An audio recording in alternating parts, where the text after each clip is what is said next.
Graça e paz. Bom dia, Deus abençoe a todos. Estamos de volta falando ainda sobre o segundo advento de Cristo e acontecimentos correlatos. Nesse momento estamos usando a obra de Robert Culver, alguma coisa nesse sentido é a pronúncia do nome dele. É um livro da Shed Publicações. Por que tantos livros? Nem estamos usando todos os livros que temos. Estaremos usando alguns livros nessa fase aí, um pouco mais detalhada, né, da introdução a Apocalipse e literaturas relacionadas. Porque é a única maneira de você fazer uma cobertura ampla do material escriturístico. Cada autor, cada escritor abordou a literatura apocalíptica ou a doutrina das últimas coisas de uma maneira um tanto quanto diferenciada, valorizando um ou outro aspecto possível do texto. Todas as elaborações, de um modo geral, têm lá as suas possibilidades, têm a sua validade. Tem alguma obra completa? Não, não tem, nunca teve e não ocorrerá, tá?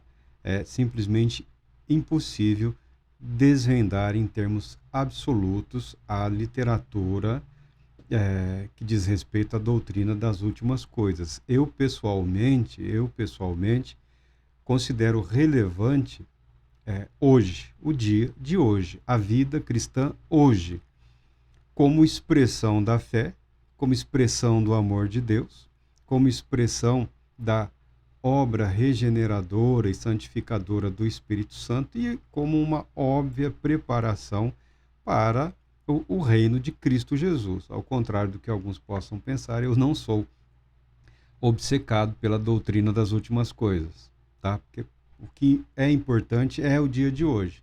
Mas para vivermos hoje, temos que considerar a validade porque a profecia, a validade profética em relação ao evento futuro. Qual a importância da profecia para hoje em relação aos eventos futuros? A profecia que fala sobre o dia de amanhã, como ela influencia nos dias de hoje? Porque ela traz consigo sempre um alerta, traz consigo sempre uma advertência, né? A palavra de Deus sempre, Deus avisa antes que aconteça, né? Deus sempre está nos prevenindo, nos advertindo, nos orientando, nos conduzindo. Então é importante, sim, também estudarmos essas doutrinas. Esse autor fala das vindas de Cristo no Novo Testamento. Vindas de Cristo é a maneira como os estudiosos interpretaram o segundo advento ou parúzia. Use a palavra que você quiser, o significado é simplesmente o mesmo. Vinda, vinda.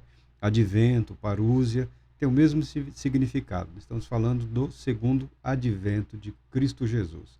Há um aspecto individual na doutrina do fim. Há um aspecto individual. O que é esse aspecto individual?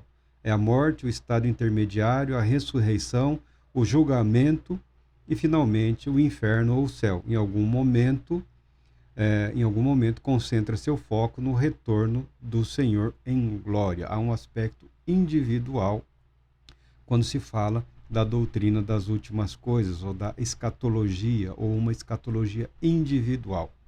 Há um fim também, ou uma finalidade também para a vida, para a existência do indivíduo. As vindas de Cristo no Novo Testamento. Os intérpretes fazem várias referências.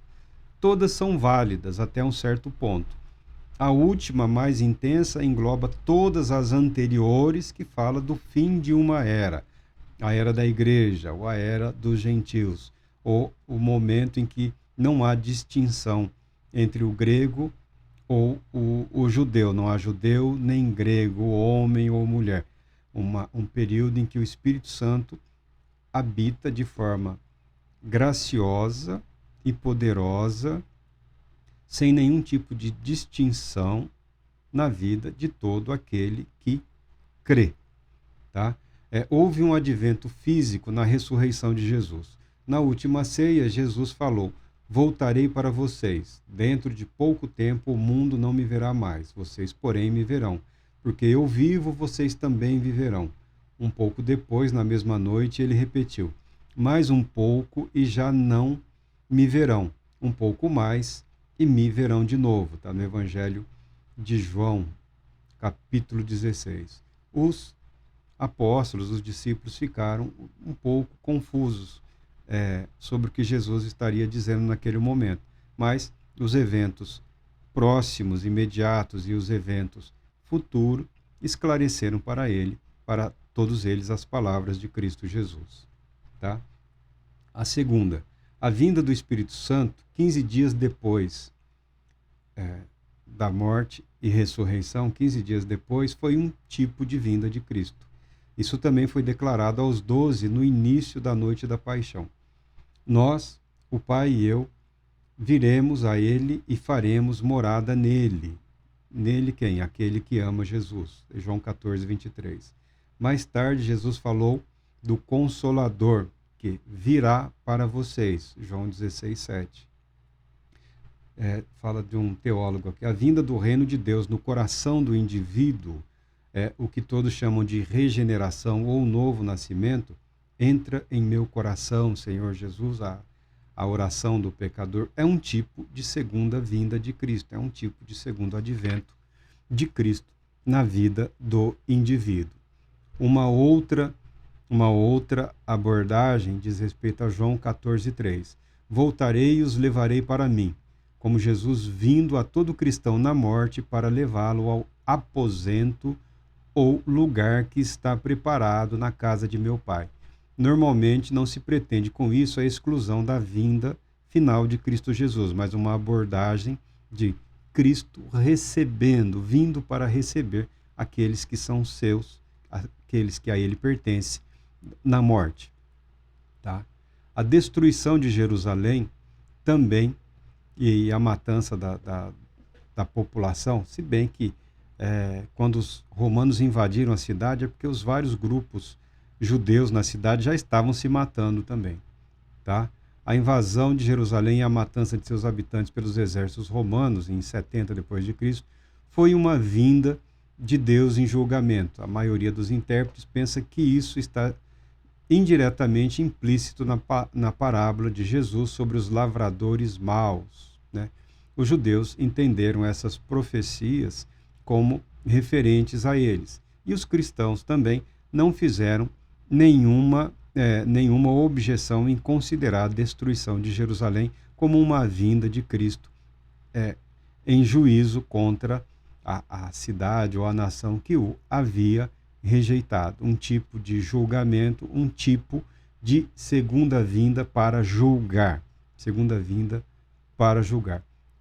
Há um grupo de intérpretes, né, aqueles que são chamados preteristas, que entendem que o livro diz respeito só ao passado, à interpretação passada, o futuro imediato, que seria o futuro imediato, a partir do momento em que o livro foi escrito, foi revelado. Eles defendem que esse foi o cumprimento do discurso de Cristo Jesus no Monte das Oliveiras. Tá? Eles entendem que essa expressa a ideia do segundo advento para julgar. Uma quinta maneira de interpretar, ele diz aqui que parece que é correto falar de muitos acontecimentos críticos em várias épocas diferentes na história da Igreja, podem ser interpretados como vindas de Cristo em julgamento. Esses eventos são distintos da vinda final, da vinda escatológica futura. Várias vezes nas mensagens às 7 igrejas, Jesus ameaça: virei para vós outros, virei e farei tal e tal coisa em julgamento àquela igreja específica. Então essas expressões dizem respeito a tipos de uma segunda vinda de Cristo em momentos da história da igreja para exercer juízo em relação às igrejas por conta do abandono do caminho santo. Não há, porém, confusão entre essas vindas para julgamento providencial ou em libertações especiais com a vinda de Cristo com poder e glória. Uma sexta maneira de abordar esses acontecimentos providenciais, nós estamos falando também sobre providência, são vindas de Cristo tem um autor aqui que ele gosta de citar, deve ter sido uma grande influência na vida dele.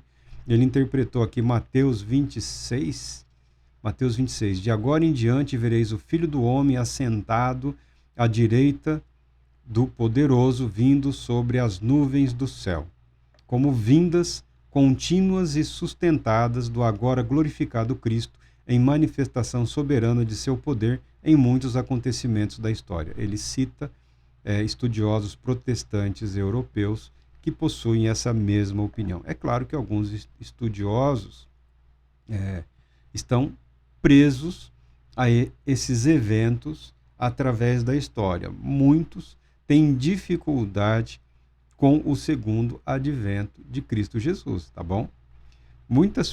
Tem até um teólogo aí, não necessariamente em relação ao segundo advento. Tem até um teólogo aí, é muito famoso, vende bem no Brasil aqui. A primeira edição do livro dele, ele tinha algumas dificuldades em relação a Cristo Jesus. Alguns diriam que não são fatais, não colapsam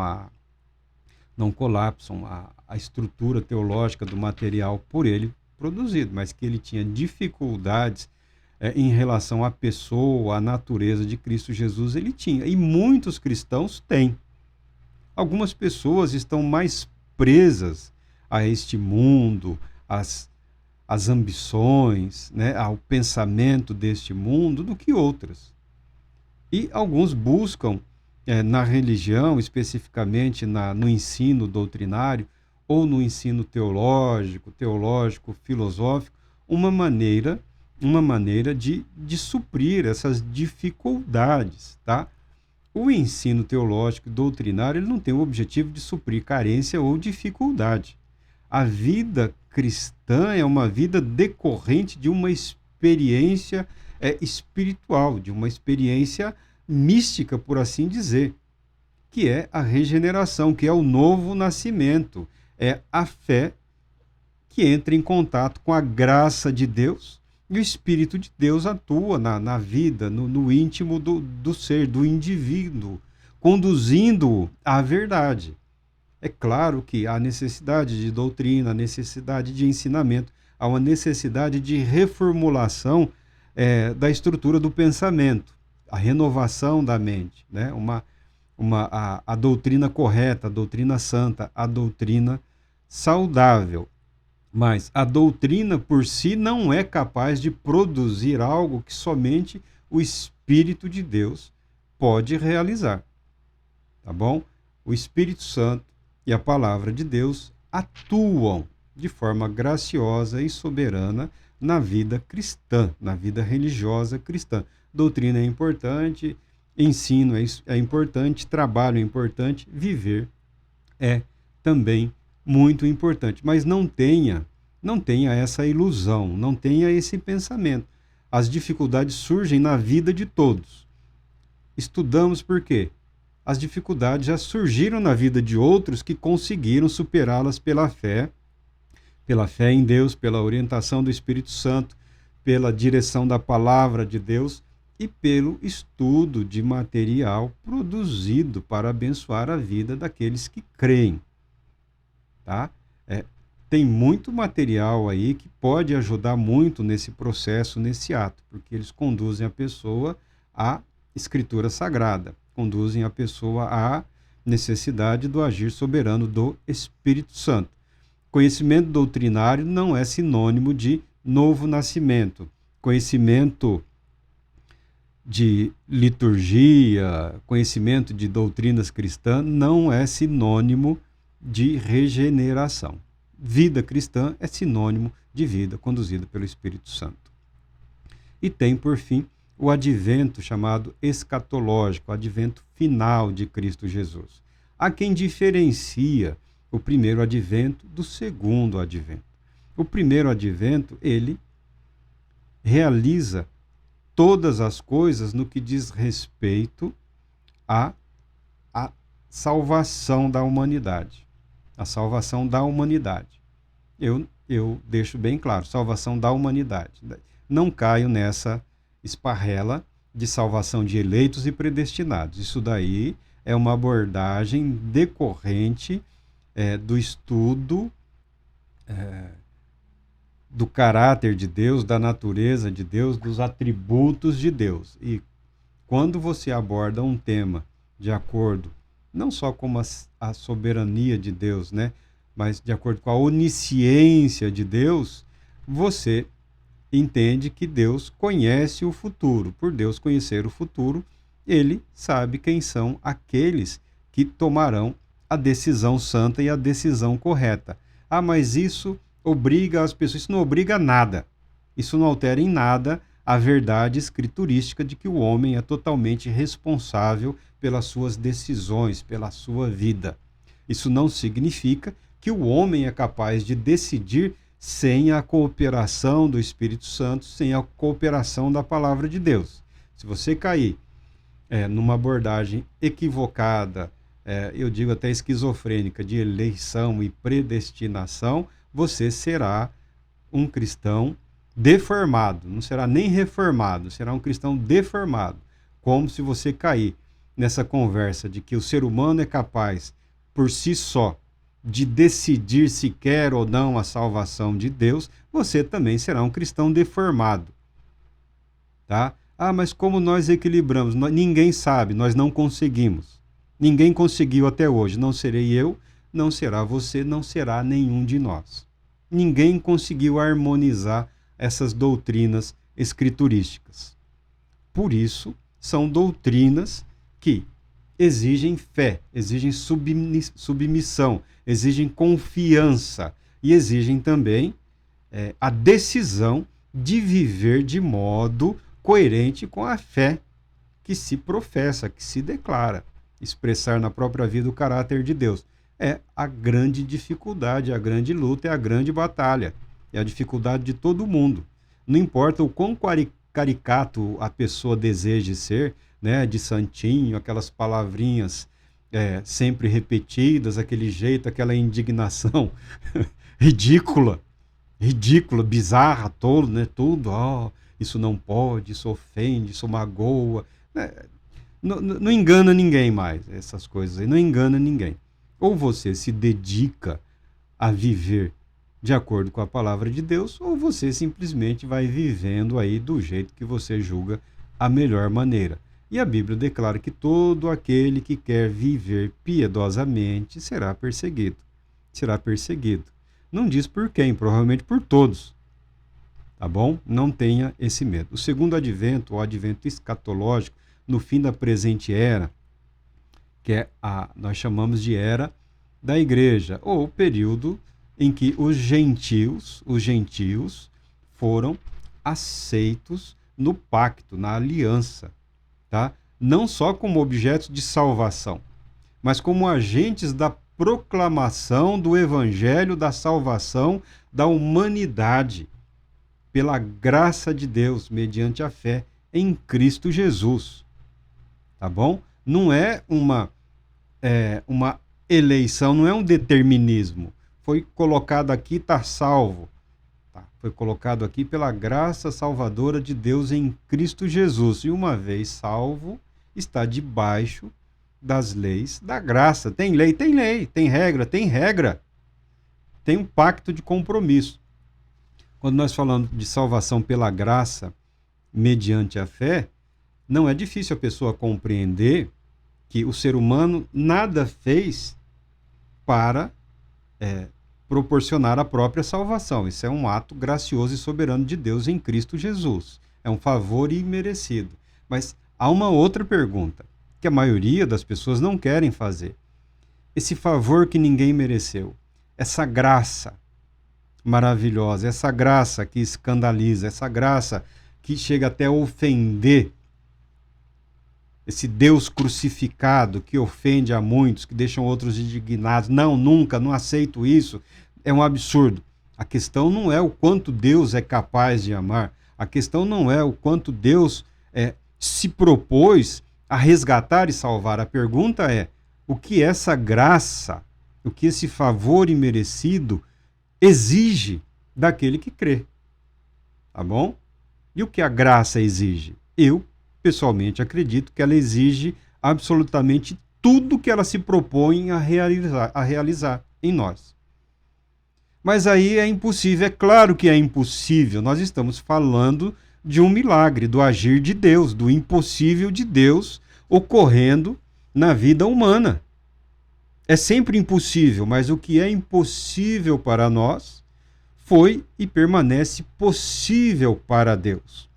Na medida em que esbarramos nos nossos limites, nas nossas dificuldades, a graça soberana de Deus nos acompanha, nos direciona e nos leva adiante.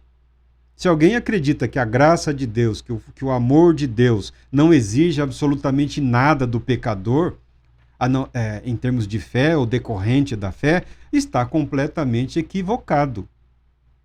Entre todos os santos do passado, o nível de consciência do pecado e de uma dívida eterna em relação ao amor gracioso de Deus levou as pessoas a se declararem como escravos de Cristo Jesus.